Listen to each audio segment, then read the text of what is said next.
يستعد الفريق الأول لكرة القدم بنادي الزمالك لخوض المباراة القادمة في بطولة الدوري المصري الممتاز، وذلك بعد التعادل الإيجابي مع المقاولون العرب في الجولة الماضية بهدفين لكل فريق.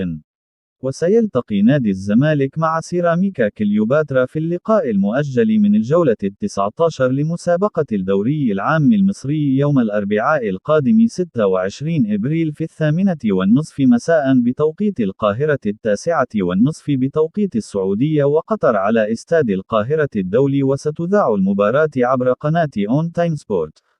ويدخل نادي الزمالك المباراة القادمة في المركز الرابع في ترتيب جدول المسابقة برصيد 40 نقطة، بينما يتواجد فريق سيراميكا كليوباترا في المركز ال11 برصيد 30 نقطة. وانتهت آخر مباراة جمعت بين الفريقين في الدور الأول لبطولة الدوري المصري بفوز الزمالك بهدفين دون مقابل. ويتبقى لنادي الزمالك مباراتين مؤجلتين أمام طلائع الجيش والإسماعيلي. وسيغيب عن مباراة الزمالك القادمة مصطفى شلبي للإيقاف لتراكم الإنذارات، بالإضافة إلى غيابه لمدة تصل إلى أسبوعين بعد إصابته في مباراة المقاولون العرب الأخيرة.